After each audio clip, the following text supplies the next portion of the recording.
To today's webinar on the 9 biggest challenges with AMS implementations and how to avoid them.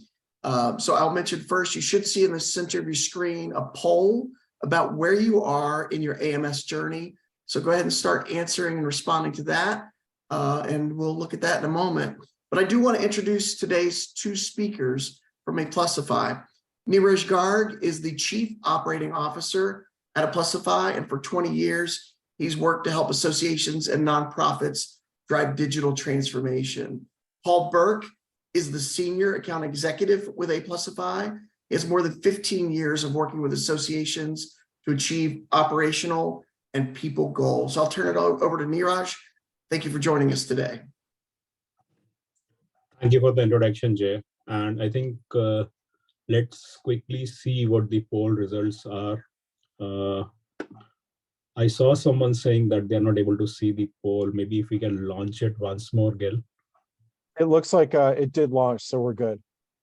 All right. Okay, that's good. So I think welcome everyone for this webinar where we are going to discuss about the 9 biggest challenges that we face during AMS implementations and how we can avoid them. I have my colleague Paul with me, and we both are going to run you through this webinar, talking more about these challenges and how we can actually provide resolution to them, right? So let's get started. So moving on, right?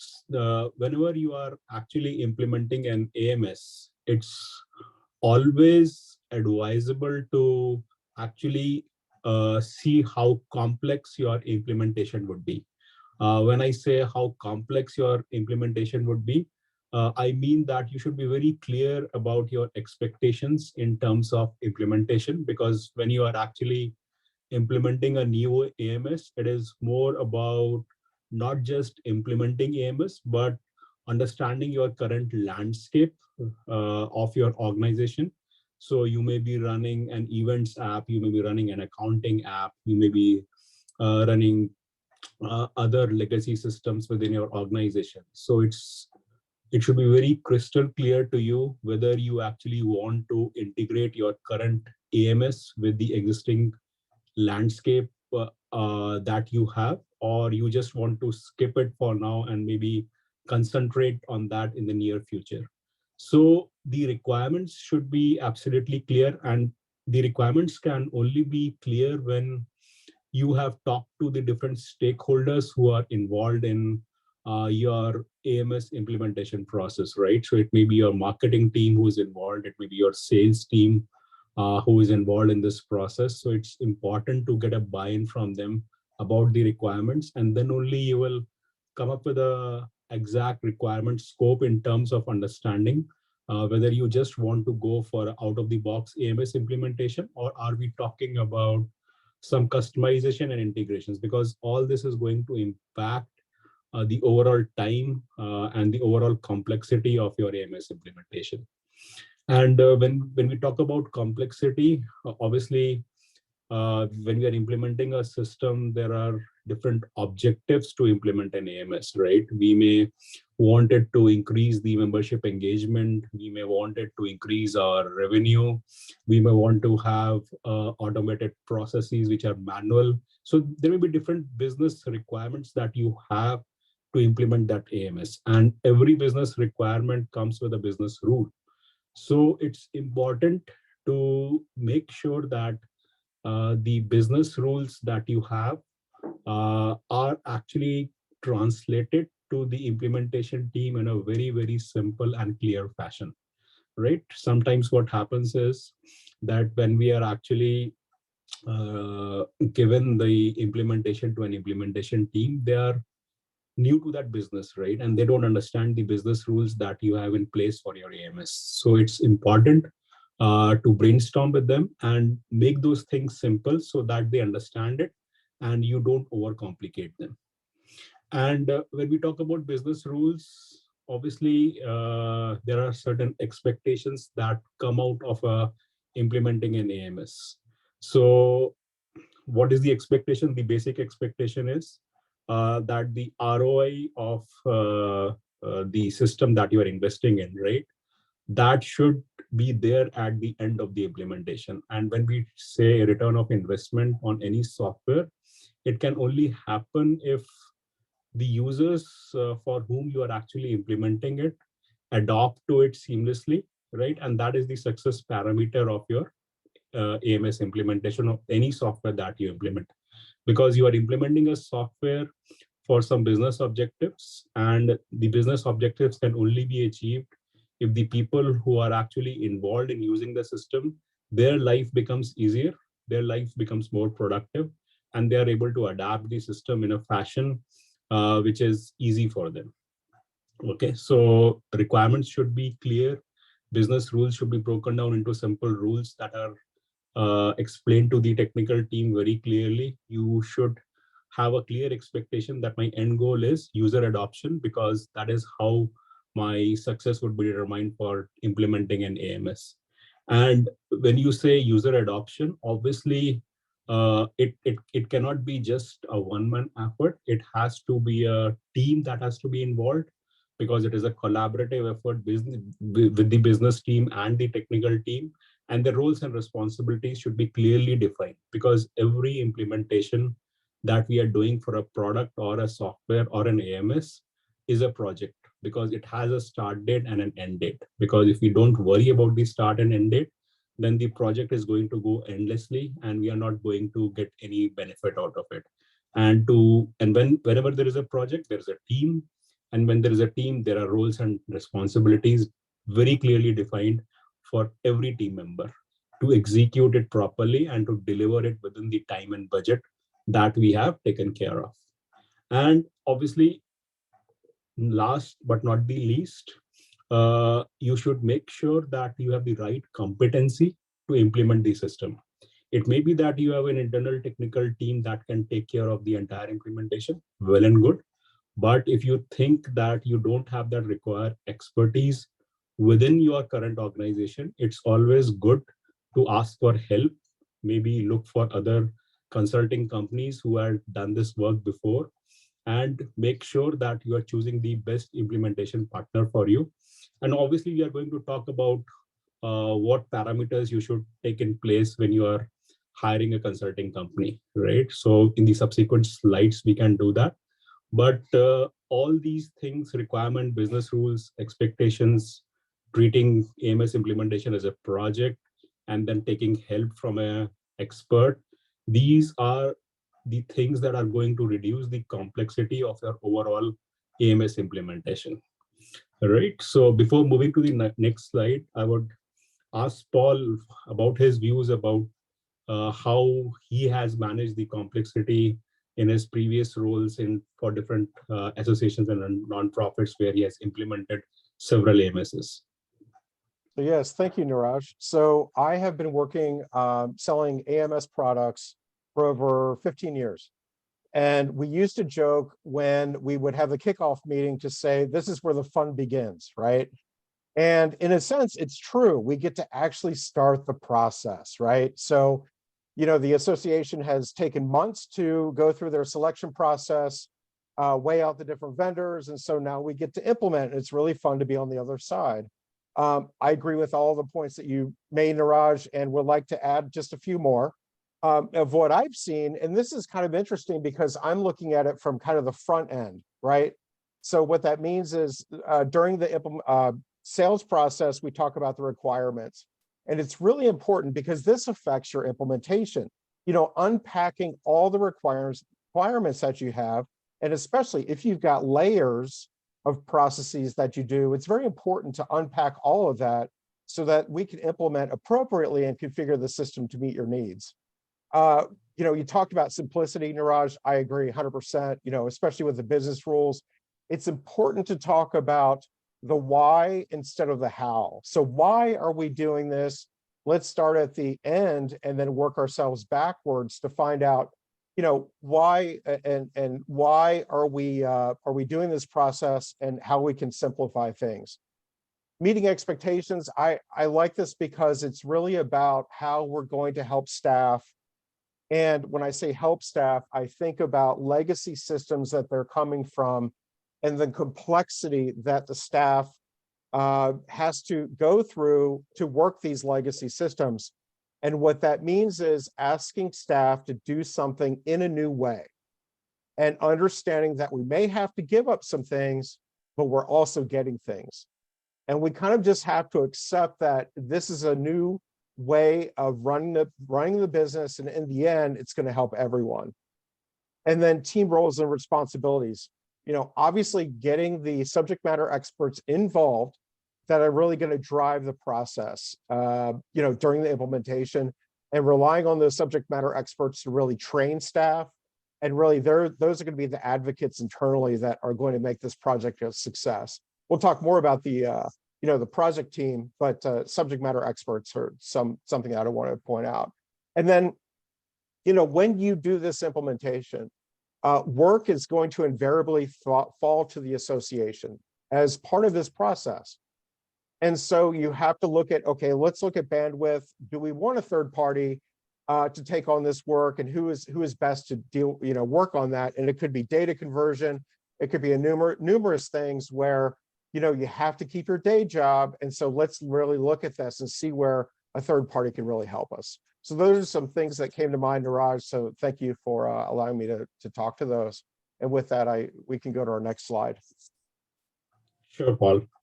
I think moving on, I think understanding the big picture, because whenever we are executing something, right, which may take you 6 months or maybe an year to implement, it's always good to understand what objective we are trying to achieve through that implementation, right? And if you're not clear about the objective and our goals of that implementation, then that whole picture that you are trying to resolve, right, that will not work out, right? So you should determine, like, this is how I'm going to start. This is the live date that I'm going to propose, right? I'm going to not just sit around and wait for a year to complete and then see what has happened. Instead, what I will do is I will take baby steps. I will see what is being done. If there are any changes involved, I will get that rectified by giving feedback to the implementation team, because it's your baby, right? And you want it to grow in a fashion which is healthy for him, which is nutritionist for him. So treat your project as your baby, right? And take baby steps like a baby does for during an year. Like, first he crawls, and then he starts walking, and then you support him, and then he's independently walking. So same thing applies to the project, where you take steps, rectify things, define your priorities, right? And always make sure that you are training your staff. Okay, so whenever you are planning to go live, make sure that around that time, right, within that month or 2 months, there is nothing critical that is going to happen in the project, right? So as an example, you start your implementation in March 2023, right? And you plan to make it live by December 2023.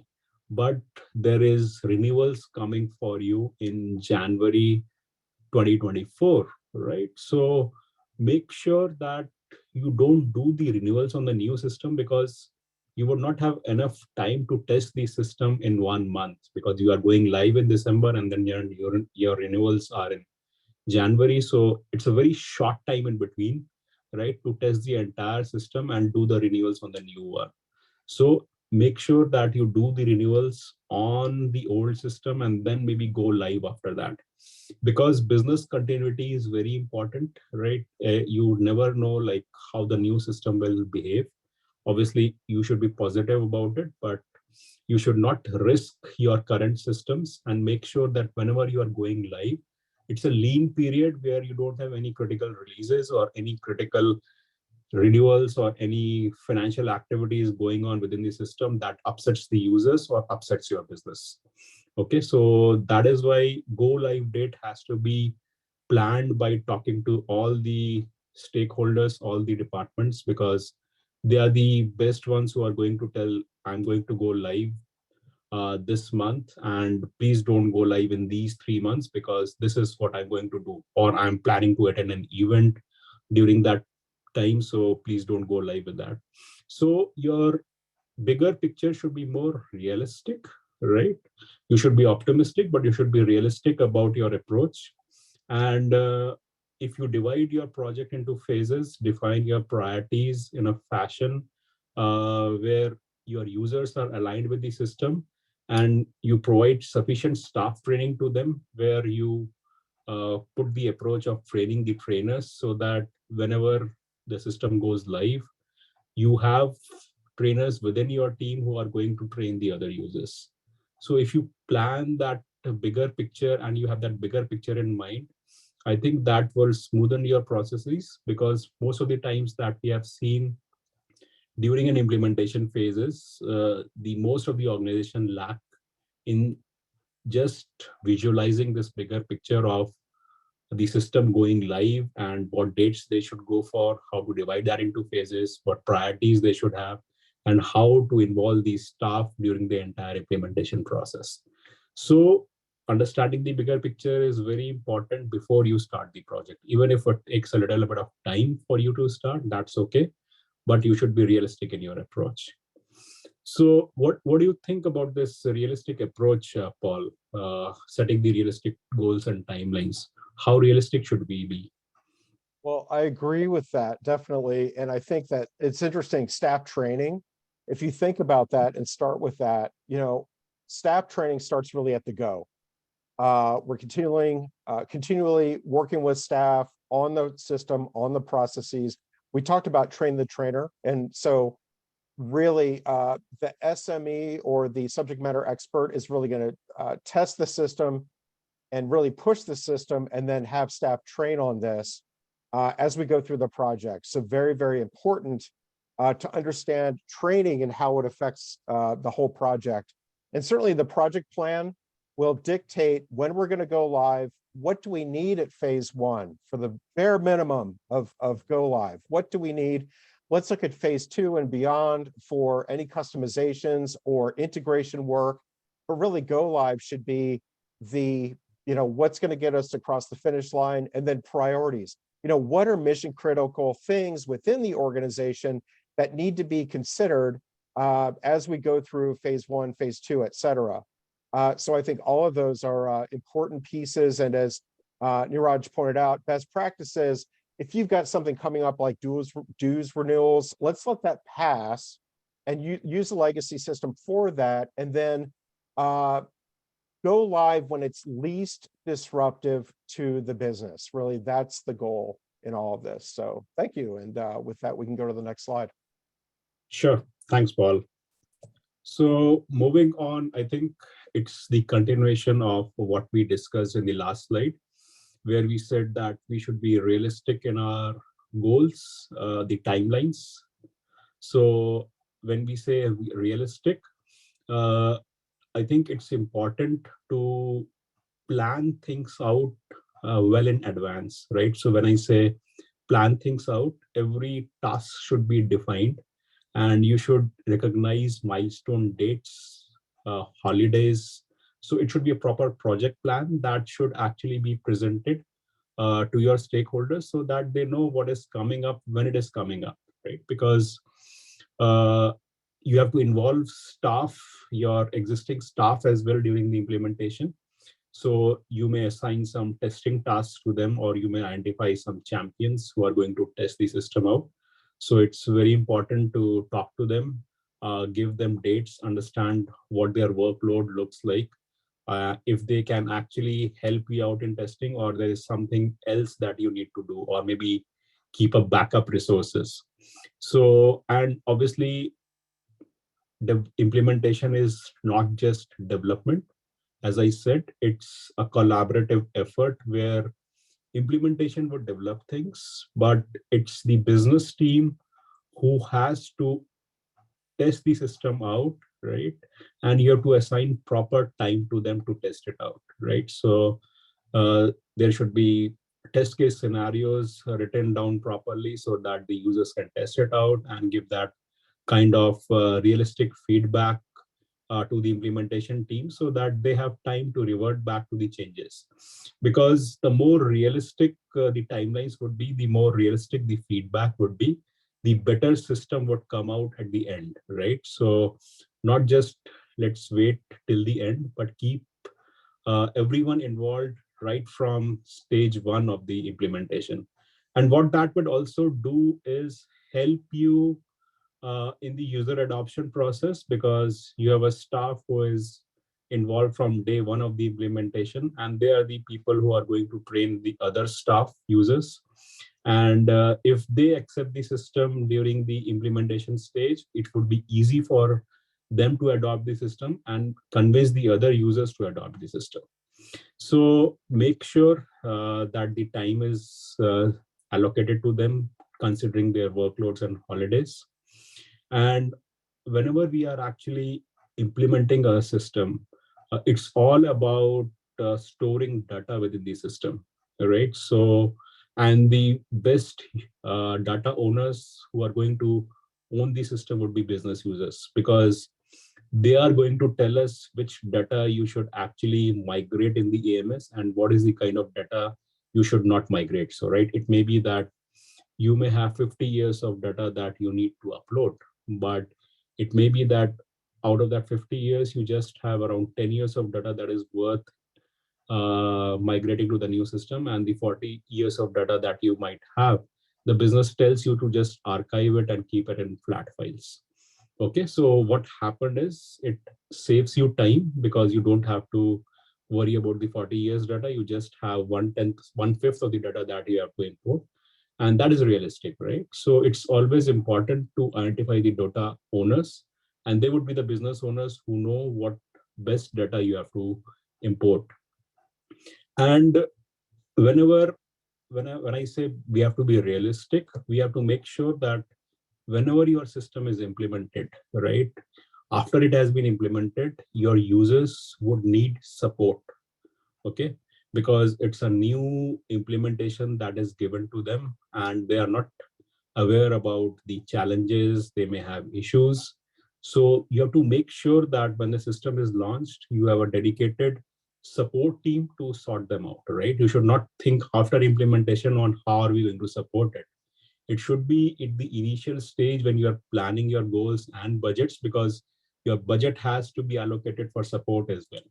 And you want to identify like whether it's the implementation team that is going to support, or you are going to hire someone else to support, or it would be any your internal trainers or users who are going to support the system. So it depends on you, your budget, right? And your confidence in your users or the vendors whom you have chosen to implement the system, right? To support the system, because support is very, very important. If the users think that they are not getting enough support after the implementation, they are not going to adopt the system. So manage things realistically so that you can have the real budgets, which you can get a buy-in from your stakeholders, and you can actually distribute the workload with the implementation team and with your users. So Paul, your thoughts on this? Yes, wouldn't it be great if you could just import the data in one hit and then just hit that start button and everything would work out great? Well, yeah, then there's reality. So it does take some time. We need to really look at this as a large project plan. We talked about high level overview of the entire project, but then we need to allocate enough time for things. What do I mean by that? Well, data conversion. It's probably one of the most riskiest parts of the implementation. It's one we really need to take a good look at. And certainly, as Neeraj said, that we need to really understand what we want to bring over, what can be archived, and the most appropriate way to do that. And certainly your AMS provider as well as third-party provider will help you in that data migration. And then also training and testing. Another area where we really need to look at the timeline, have realistic timeline for that, because that's also a major success point. And we like to think that we can import the data, hit the start button, and then we can just like set and go. Well, the truth is you've got data, and data it's like gardening. You have to keep up your garden. and you have to, data is constantly coming in, and it's just a reality that you have to just work on it. And so there needs to be staff and or third party that could possibly do this for the association. So I think it's important that we clean it up during, but then even after, as you start to run. It's very an organic process, if you will. And then training, just one more point here, training. I think it's really great in terms of budgets, budget for training yearly. You've got new staff coming in, you may have one refresher courses, things of that nature. It's very important to do, and sometimes it gets left off the list, but I'd say that's a very important piece. So thank you. Yeah. Turn it back to you, Neeraj. Sure. And I think we have got one question from someone on how to motivate the staff in terms of getting them involved in the implementation process, either before the implementation or after implementation. So I think the answer to that would be that whenever you have to motivate someone, right, you have to involve them in the process that you are doing. You have to recognize their efforts. You have to value them, right? You have to make sure that they understand that they are important for this implementation, and it's not just the implementation team who is going to implement it. It's their system, their baby, their testing over, and their feedback would be equally important for the success of this product. So if we involve them right from stage one, right, I think that will provide a kind of motivation. And if we remain connected with them, so suppose someone gets involved in the testing phase and they give some kind of feedback, and if the implementation team can actually rectify that feedback and give the system back to them for testing, they will feel valued, because they will think that their suggestions have been taken care of and they are a part of the implementation system.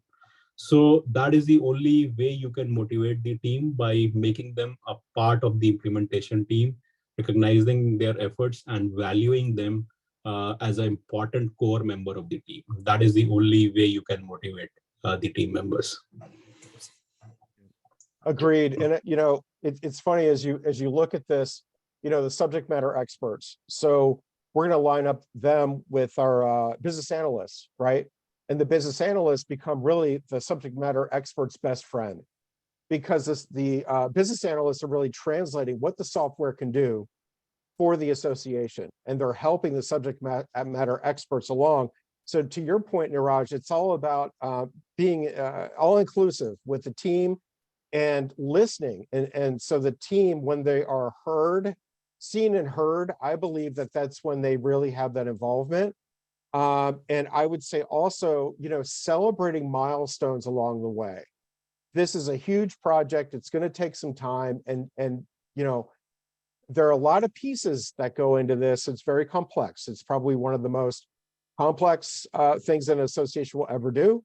So it's important to help the staff in terms of, with the timelines and just being realistic, and communication. I think communication is key. You know how you sit on the tarmac and you're waiting for the airline pilot to tell you where we're going to go, but you haven't heard anything? Well, you get a little bit of restlessness.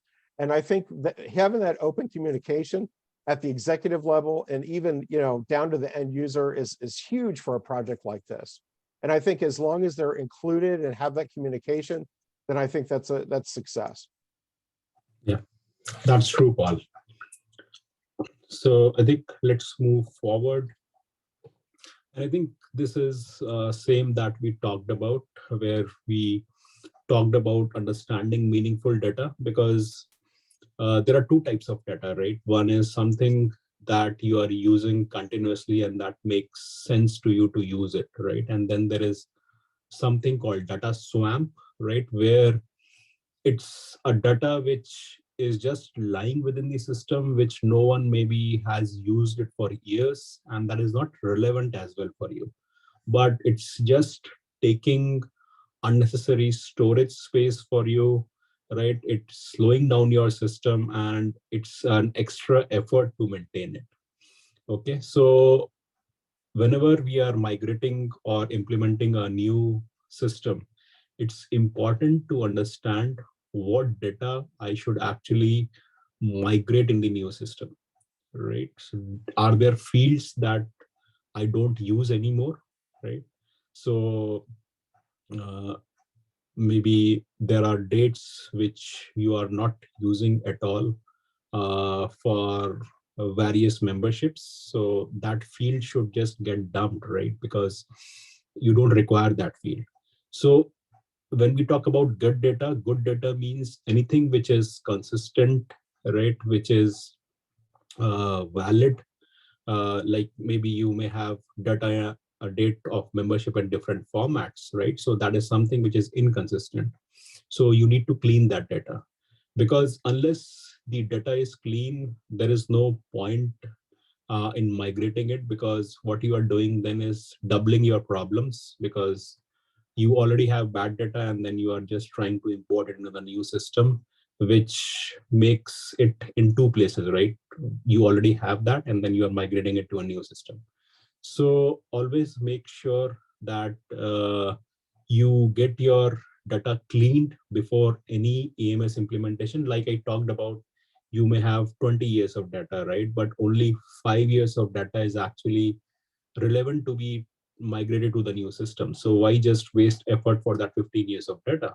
You don't require it. You may require it for some audit purposes. Maybe you may require it for some decision making at a later stage, so that you can take care of in the second phase or the third phase of the project. You don't have to worry about that in phase one, because if you do that in phase one, it's going to take more time for you, more effort for you, and then more budget for you, right? So make sure that you do a data health check before doing any kind of data migration. And when I say data health check, that means creating some kind of data discrepancy dashboards where you identify that this data is missing, this is inconsistent, this is incomplete, right? And try to fix that.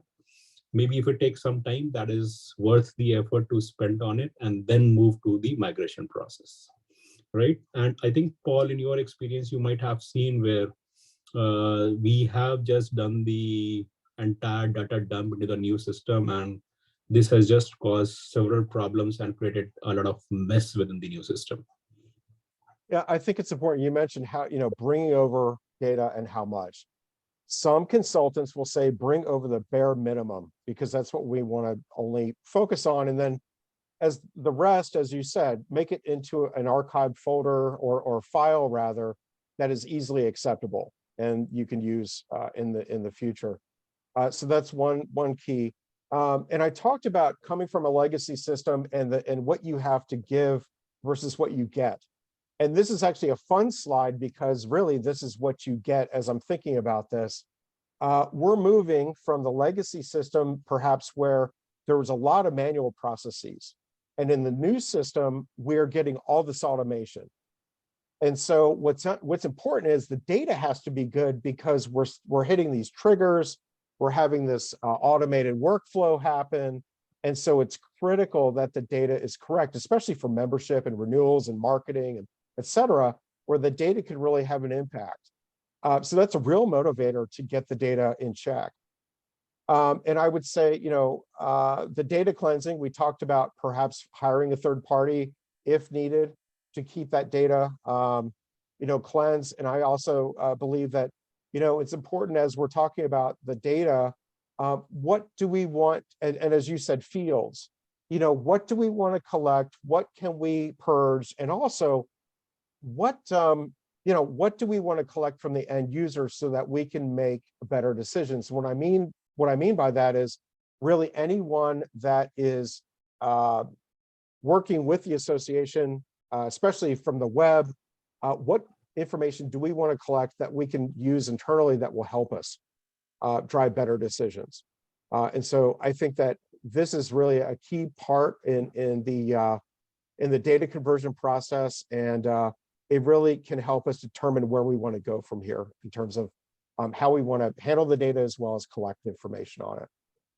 Sure, I think that they are very valid points, Paul, especially about data and managing them, because that is where we find most of the AMS implementations just broken down into different messes. So I think understanding meaningful data is very important.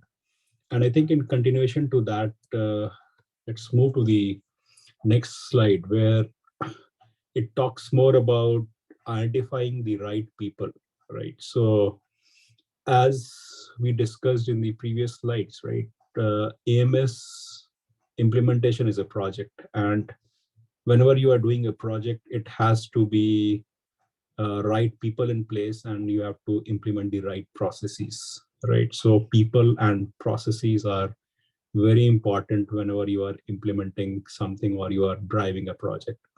And I think when I say identify the right people, it means like if you are seated in a bus, you should know like which people should be seated on which seats, so that you exactly know what their roles are and how they are going to drive it.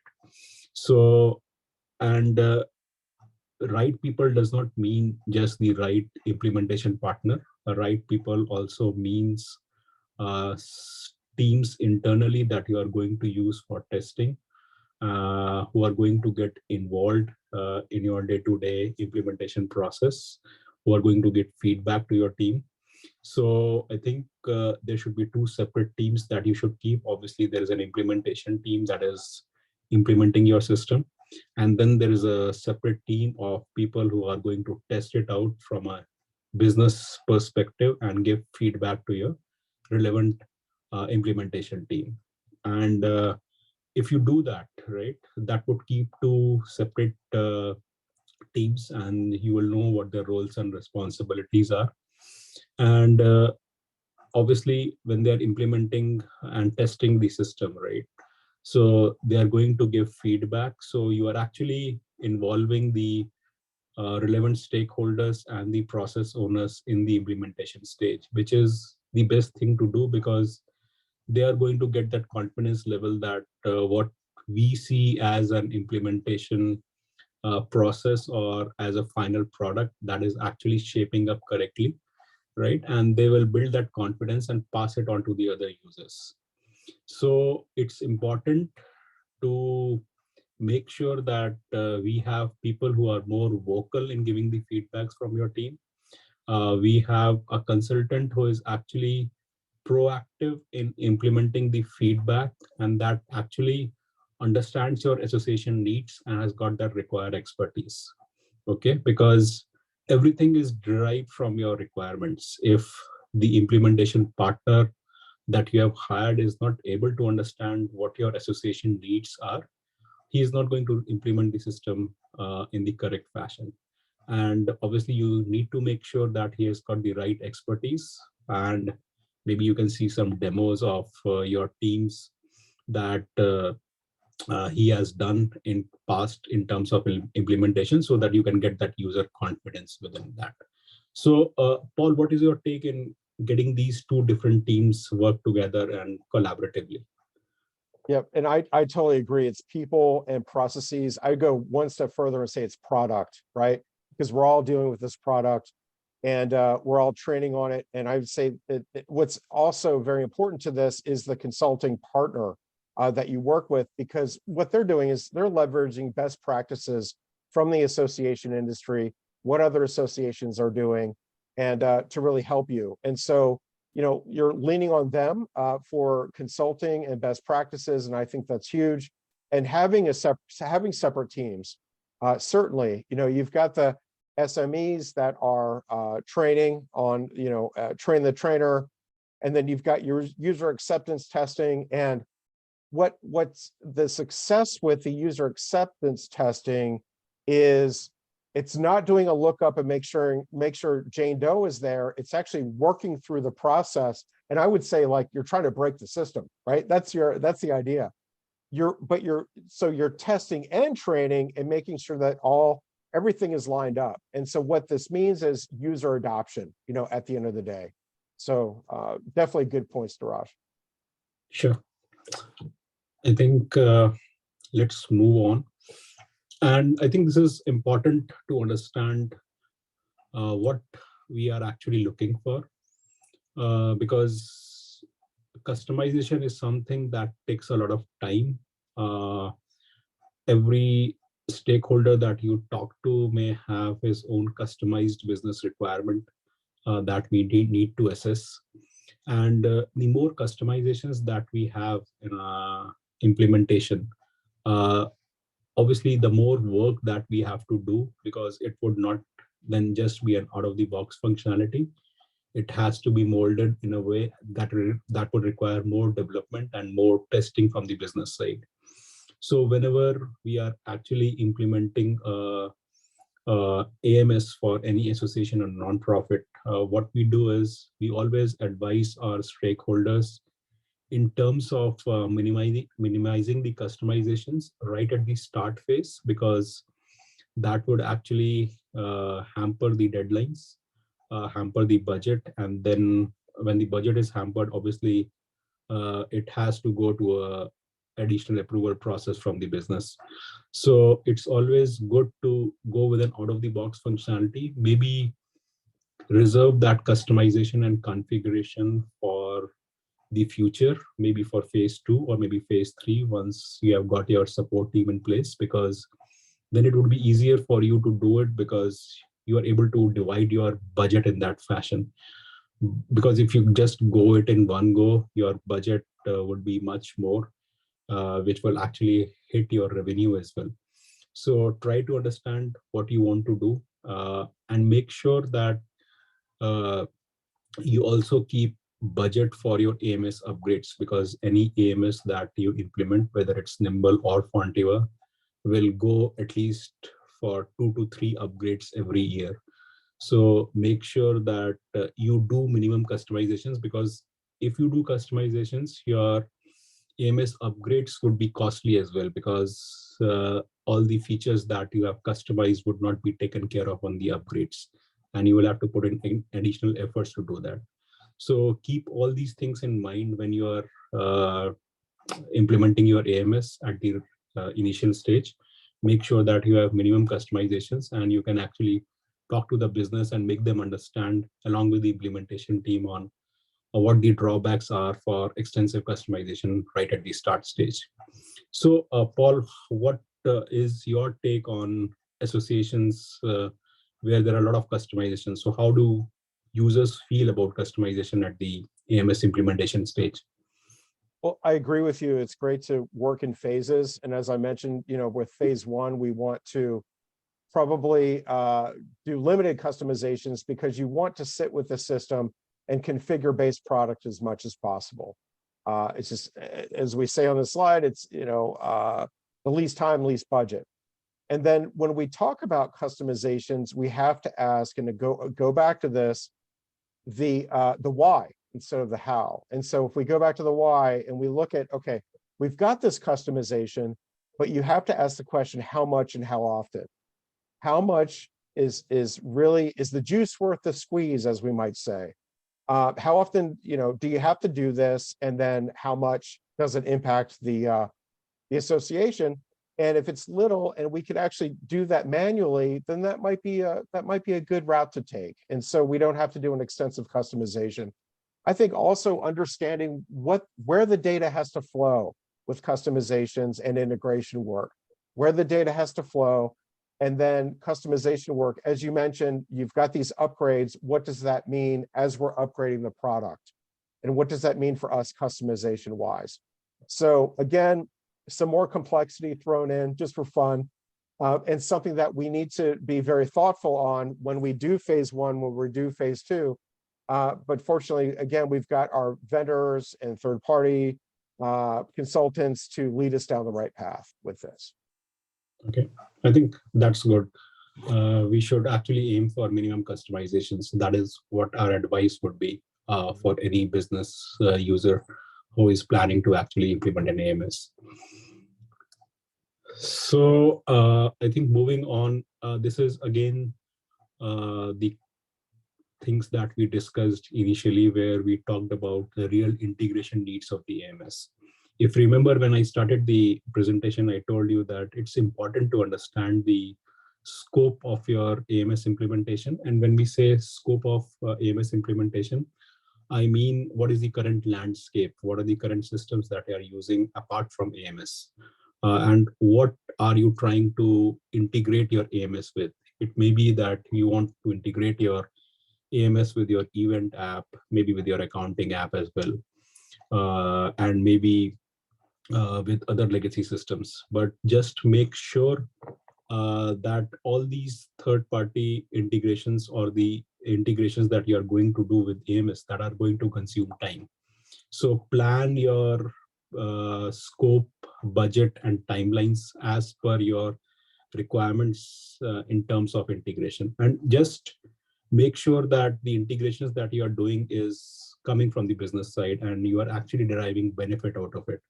Obviously, we aim at providing a 360-degree view of the customer, and for that we need a system which is integrated, but we have to make sure that at what stage do we want to integrate it? Do you want to actually integrate it right at the start, or do you want to move them to the next phases?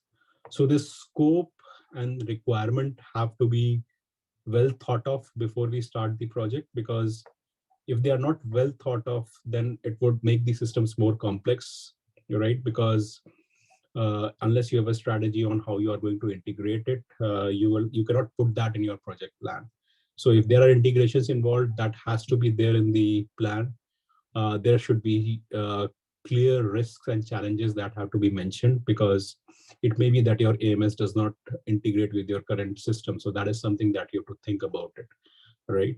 So your scope, requirement, and challenges have to be penned down properly in your project plan so that you assess the real need of integration.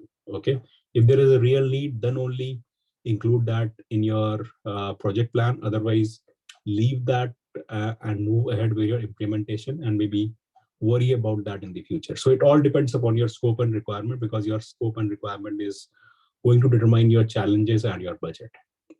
All right, so your take on this, Paul?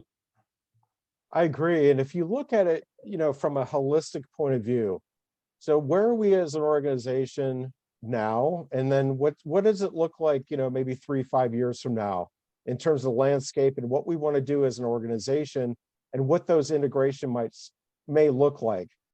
And so it's really looking at the applications you use today, and then what do we think we may need down the line? And then what's really needed integration wise. And when I say that is the level of integration, not only that, but in terms of upgrades, what does that mean? And so there, again, you have to be thoughtful in terms of what the scope of requirements are, and then understand the challenges of moving forward with these integrations. Yeah, I think that's the right point, right? So you need to really understand if you need to integrate it and understand your landscape. Very, very important. And moving on. So this is something that we have already talked about, where we have to make sure that user adoption is there, and user adoption can only happen if we motivate the users. As someone asked a question, how do we motivate the users? We have to involve them in every step of the project. We have to train them. We have to value them. We have to identify champions who can actually communicate to the staff about the benefits of using the new AMS. They should be vocal in giving feedback to the implementation team and make sure that they're giving the right feedback. So all these things, training, adoption, will contribute towards your user adoption, and a collaborative effort by identifying the testing team separately, the implementation team separately, and keeping the users, both the users engaged, right? Your implementation team and the real users who are using the system would actually help you at the end, because they are the ones who are going to train the other trainers and help them identify the benefits of using the new AMS, which would actually help in more user adoption. And the more the users adapt to your system, the more success rate you have in terms of your ROI. Right. So, Paul, what do you think in terms of any other point you think we should add in terms of how we can enhance the user adoption? Yeah, I would agree. And, when we talk about user adoption and we talked about involvement, I think it's about communicating to staff how important they are to this process. This is the most complex thing in AMS. that the association will ever implement. Think about that, and you get to be part of that. And so it's important, that the subject matter experts who are really quarterbacking this project, that they have that same sort of mentality in working with the end users and the rest of the staff, and keeping that motivation up. And and also just understanding that staff, they're learning a whole new platform, not only in AMS, but a whole new platform. And so again, it's that communication, it's that timeline, it's that, and I think also user adoption. I think we need to impress upon people, staff, all the stakeholders, it's okay to make a mistake. You don't have to have this thing perfect at first go, right? But we need your help. We need your contribution. And in the end, it's going to help you work smarter. It's going to help us achieve as an organization what we're set out to achieve. And in the end, it's about our members and putting our members before anyone else and having it member-centric. So I think it all comes down to buy-in. It's buy-in. And I think that, you've got the executive level meetings happening. And I think as long as you've got the support, that certainly drives user adoption as well. So a lot of things come to play here, but I think in the end, it comes down to, we talk about users, it comes down to people, and people working as a team, as a group, and understanding what the end goal is, and keeping that in mind. Correct. So people, processes, and product are important. And I think that is the strategy to enhance your user adoption and make your implementation successful. So I think just to sum it up, right, about the challenges. So like we discussed, right, whenever you are handling a large project, it requires seeing a bigger picture and have the right expectations in mind, where we have, like Paul said, we should have right people, products, and processes aligned for success. So 3 Ps, people, product, and processes, are very important to handle the implementation for challenges. Then we may have to make sure that we are actually providing the right roles to the right staff and celebrating milestones. Like Paul said, we should celebrate milestones along the way so that we feel attached to the systems, the users feel attached to the systems, and there is absolute transparency in terms of communication between the 2 teams. And obviously, when we talk about feedback, it should be reports that should be pulled off from the system, where we know what feedback is being implemented, what meaningful data are we planning to do. And last not the least, we should be open to change, because change leads to progress for all. So I think the key takeaway is to have right people, products, and processes all aligned together and work collaboratively to meet the implementation challenges, because it's not that it would be a smooth ride altogether. There would be ups and downs, but if you work as a collaborative team where the business team and the technical team talk to each other, work collaboratively, I think we should get over the implementation hiccups, and we should be able to get to a place where people like the system, users are able to adopt it, train more users, and maybe have a complete support process at the end where we will have the return of investment on the whole implementation process. Any other points you want to add, Paul? Agreed. It's all about the people, and then you look at the process. As we talk today, simplify things. We want to simplify. We want to streamline the business. We want to keep open communication during all this process, and know that the AMS vendor, as well as third-party consultants, we're all here to help you. And so being open and being honest about, hey, we don't have much bandwidth here. Let me lean on to you, third party, and let you take on this work. And just having that open communication, and knowing that we can make mistakes along the way. It's human. That's who we are as humans. And that we are going to be able to tweak it, post go live. So that's what's wonderful about this. And then also just being open to change. I know it's hard. right? We've done it all, we've always done it this way, and I'm comfortable and I'm in my comfort zone. So we're asking you to get out of your comfort zone, but in the end, we think it's going to be a better way, and it's going to help the members and other staff just achieve success. So a lot of moving pieces to this, but at the end of the day, if we can celebrate milestones, that's key. It can't be just black and white. Okay, we've gone live. It has to be celebrate the milestones along the way, and letting others know that it's all about trust, and everybody's here for you, and we all want this to be successful. So I'll leave it with that. Yeah, that's true, Paul. I think they are very valid points. And I think that leads us to the end of the presentation. And we have still got 5 minutes. So Jay, up to you if there are any questions that have popped up from the audience, we can answer them. Yes, great points and insights to the two of you. We do have a question that's come in from implementation horror stories you've seen. Where have associations been tripped up or made major errors in judgment with the process? Yeah, so I think there are many horror stories that we have come up with.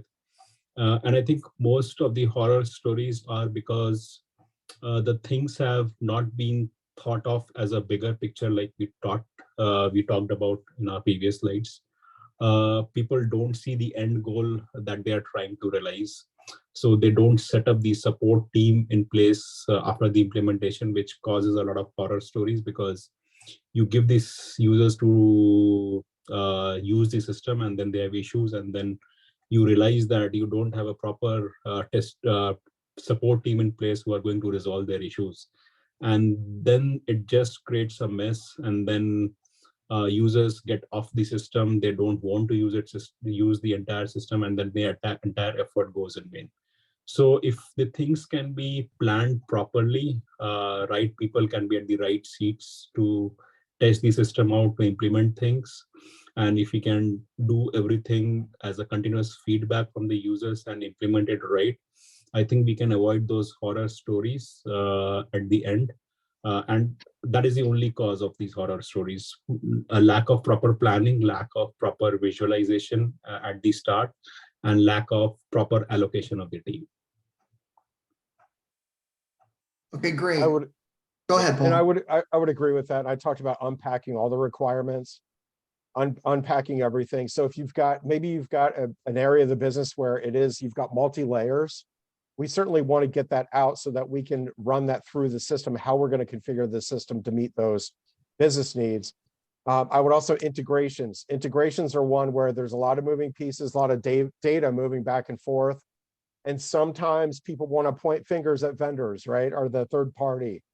That's a common occurrence, and it's complex. All this stuff comes down to complexity. Also, maybe people, right? You have to look at the people equation. What's happening at the association? Are people, has there been a change in staff? Has institutional knowledge left the building? And if institutional knowledge has left the building, where's the documentation on what we did and why we did it? And so I think that happens as well. It is a marriage.